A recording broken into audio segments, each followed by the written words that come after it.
가까운 사람의 설득이 더 어렵다 말씀드렸고, 그래서 을의 마인드를 가져야 된다고 말씀드렸어요. 그래서 내가 진정한 을인 것처럼 행동하고 그들에게 느껴준다면 가까운 사람들의 마음을 엽니다. 이번에는 낯선 사람을 설득하는 방법을 알려드릴게요. 우선 낯선 사람을 만나면 어색하죠. 정상적인 사람은요, 낯선 사람을 보면 두려워하고 불편합니다. 그 증거를 대드릴게요. 지하철 타시면요, 아무 자리가 비어있습니다. 그러니까 자리가 다 비었어요. 어디부터 앉으세요? 정가운데 앉는 사람 있을까요? 구석으로 가죠. 기둥으로 갑니다. 자, 두 번째 사람 어디로 갑니까? 저쪽 구석으로 갑니다. 세 번째 사람은요, 반드시 가운데 앉습니다. 왜요? 불편하니까. 그거는요, 선천적인 거기 때문에 인정할 거 인정하고 극복을 해야 돼요. 극복해야 돼요. 그렇다고 이런 극복은 안 됩니다. 지하철을 탔는데 어떤 사람이 혼자 앉아 있어요. 저 기둥 쪽에. 그렇다고 난 극복하겠다고 그 옆에 바짝 가서 앉으시면 안 됩니다. 이분 어떨까요? 그 공포예요. 그런 식으로 극복하시면 안 돼요. 제가 썼던 방법을 알려드릴게요. 자, 엘리베이터 타잖아요. 굉장히 많은 엘리베이터를 타시죠. 저는 무조건 먼저 탑니다. 그리고 버튼 앞을 점거를 해요. 딱 점거합니다. 그럼 두 번째 타는 사람이 못 누르잖아요. 그럼 제가 먼저 말 겁니다. 몇 층 가세요? 이렇게. 걷다 대고서 왜 물으세요? 이런 사람 없어요. 뭐라 그래요? 6층이요? 그럼 감사하대 나한테. 그럼 이제 마음의 문이 좀 열린 거예요. 6층 눌러드려요. 딱 눌러드리고 이렇게 합니다. 6층 사시나 봐요? 당연하지. 당연한 걸 물어보는 거예요. 그럼 네 그러죠. 아, 예. 아이가 보이던데. 대충 찍는 거예요. 그냥 대충 아이가 있을 것 같아서. 아, 예, 있어요. 그럼 몇 살입니까? 7살이요. 예쁘겠다. 이 정도 하면 6층 갑니다. 이런 경우도 있었어요. 6층 사시나 봐요? 아니요. 아, 놀러 오셨나 봐요. 그럼 돼요. 아이가 보이던데? 저야 없는데요. 앞집이긴 하구나. 그럼 돼요. 이런 식으로 극복을 했습니다. 이렇게 몇 달을 했더니 그 동네 아주머니가 저를 이렇게 쳐다보니 그러는 거예요. 정말 웃겼어요. 아, 6층 사시나 봐요. 저기 혹시 목사님이세요? 자, 두 번째 방법은요. 길 갈 때 그냥 물어보는 거예요. 길 가는 사람한테. 내가 가는 방향을 물어보는 거지. 알면서도 아, 여기 저기 성심교회 가려면 어떻게 가야 됩니까? 걷다 대고 몰라요. 이런 사람 없어요. 아, 이쪽으로 가시면 됩니다. 저 초행인데 아, 초행이시구나. 예, 실례했습니다. 이러는 거예요. 길 물어본다고 누가 뭐라 그래요. 그리고 같은 방향이면 이제 같이 가는 거죠. 그래서 아주 헌팅하려고 그러는 게 아니고 연습. 이렇게 훈련하시는 거예요. 엘리베이터 하고요. 길가에서 길거리 물어보는 것만 해도 여러분 굉장히 극복이 됩니다. 그 다음에 이제 인사를 하잖아요. 이렇게 악수를 하잖아요. 많은 분들이 실수하는 게 악수할 때 반드시 사람은요, 반드시 눈을 봅니다. 근데 어떻게 해요? 네, 반갑습니다. 처음 뵙겠습니다. 이러잖아요. 잠깐 바로 숙이잖아요. 이거 예의가 아니에요. 최소한 3초, 5초 정도를 지그시 보면서 인사를 나눠야 되는데 바로 돌려버립니다. 자, 이거 어떨까요? 인사하는데 아유, 처음 뵙겠습니다. 반갑습니다. 아유, 반갑습니다. 이러면 실례잖아요. 이거나 뭐가 달라요? 고개 숙이는 거 아닙니다. 매너가. 우리가 대화를 나눌 때요, 마주보고 얘기하는 게 좋은 사람도 있지만 살짝 옆에서 얘기하는 게 좋아요. 특히 남자들은요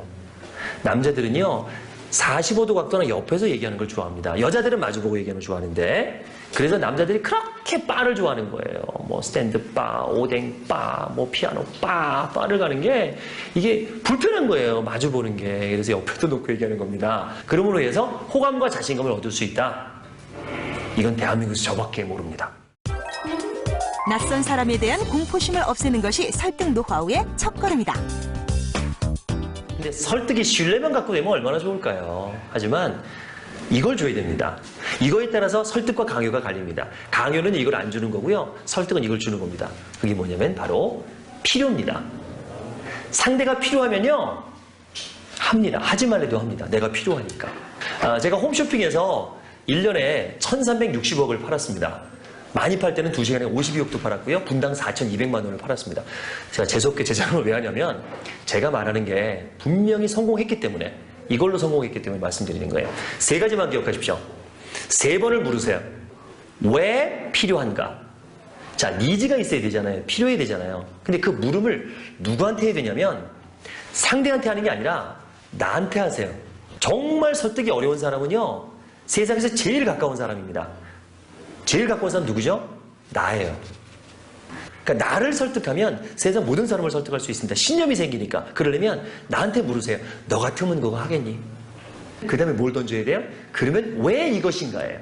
상품이면 왜 이 상품인가? 시스템은 왜 이 시스템인가? 여행지면 왜 거기냐? 라는 거죠.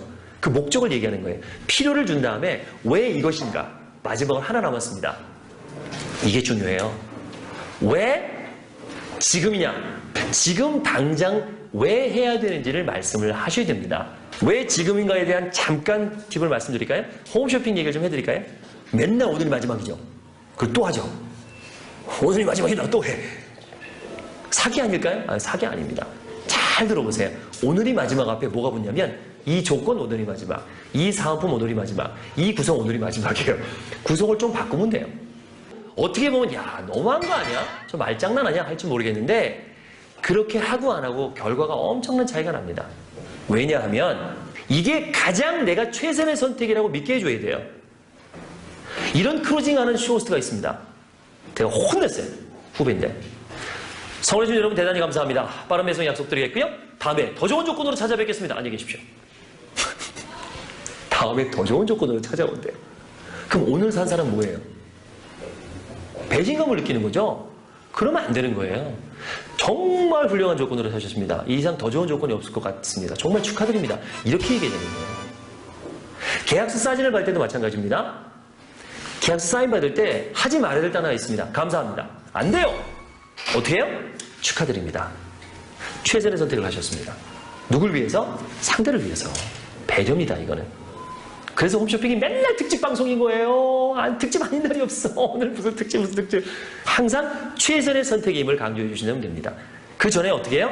내가 내 마음을 설득해야 됩니다. 왜 필요한가? 왜 이것인가? 그리고 왜 지금인가? 이 세 가지 공식을 기억하십시오. 나를 설득하면 남도 설득할 수 있다. 3Y 공식으로 자신감을 갖고 도전하자. 아나운서와 쇼호스트의 차이는 뭘까요? 하는 역할이 다릅니다. 아나운서는요, 정보를 정확하게 전달해야 되는 역할을 갖고 있어요. 그래서 신뢰가 중요하고요. 쇼호스트는 물론 신뢰가 중요한데요. 목적이 다릅니다. 쇼호스트의 목적은 설득입니다. 그럼 어떤 차이가 있냐면 아나운서는 객관적으로 방송합니다. 하지만 쇼호스트는 아니요. 주관적으로 방송합니다. 상품을 잡았을 때 내가 A라는 상품을 잡았어요. 이걸 팔아야 돼요. 그럼 경쟁사는 B상품의 장점은 내가 보면 단점이 됩니다. 그 A 상품의 단점은요. 열심히 보면 장점이 됩니다. 그러면 단점을 장점화시키는 방법을 알려드리겠습니다. 제가 39만 9천 원짜리 세탁기를 팔다가 29만 9천 원짜리를 팔게 됐습니다. 근데 단점이 있습니다. 예약 기능이 없습니다. 그리고 물 조절이 수동입니다. 요즘 수동 세탁기가 어디 있습니까? 다 자동인데 거기다가 펄이 없습니다. 반짝이가 빠진 거예요. 그리고 10만 원을 낮췄어요. 이건 심각한 단점이죠. 제가 팔아야 됩니다. 제가 어떻게 했을까요? 장점으로 승화시켰습니다. 이렇게 방송했습니다. 안녕하십니까. 땡땡 세탁기 특별전 오늘 3일간 세축기의 첫 번째 방송입니다. 오늘 상품요. 같은 세탁기 같지만 10만 원이 낮아졌죠? 아닙니다. 똑같은 세탁기 아니에요. 세 가지가 없습니다. 그랬더니 밑에서 MD고 뭐고 왜 저래 저거 어차피 자막 처리되는데 굳이 그걸 얘기할 필요가 뭐 있어? 근데 좀 그러기 싫었어요. 예약 기능이 없습니다. 그리고 물 조절 수동입니다. 그리고 펄이 빠졌습니다. 이 세탁기는요. 교체하는 세탁기입니다. 신혼부부들 사지 마세요. 교체하는 세탁기입니다. 한 10년 정도 쓰신 분들 이제 바꿔주셔야 돼요. 그런데 10년 쓰시면서 예약 기능 쓰셨습니까? 이 세탁기는 물 조절 수동입니다. 물론 자동 좋죠. 근데 우리 주부님들 쓰는 거 보니까 이불 빨래 대, 일반 빨래 중, 속옷 빨래 소 정도 쓰시더라고요. 그리고 요즘은요, 디지털보다 아날로그를 선호하는 분들도 많습니다. 전자레인지 같은 경우에 버튼식에서 지금 다 다이얼식으로 바뀌었잖아요. 이게 편하거든요. 그런 분들을 위해서 저렴하게 나왔습니다. 세 번째, 펄이 빠졌습니다. 이거 어디다 놓고 씁니까? 다용도 시대로 놓고 쓰죠. 다용도 시대 무슨 인테리어 하십니까? 굳이 거기다 대고서 뭐 꼭 펄 넣어가지고 말이야. 우리 집에 세탁기 펄 있다! 라고 뭐 이렇게 자랑할 거 뭐 있습니까? 그래서 뺐습니다. 세 가지 넣고 10만 원 올릴까요? 자, 1000대밖에 없습니다. 이거 다 팔면 대한민국에서 절대로 만나보실 수 없습니다. 진짜 마지막입니다. 선택하십시오. 3일간 팔아야 될 걸 다 팔았어요. 한 시간 만에. 내가 어디를 보느냐에 따라서 어제의 단점이 오늘 장점이 될 수 있고요. 오늘의 장점이 단점이 될 수 있습니다. 자신감을 가지세요. 내가 파는 상품이 최고다. 내가 설득하는 이게 최고다라는 자부심을 가지시면 그 단점이 장점으로 보일 겁니다.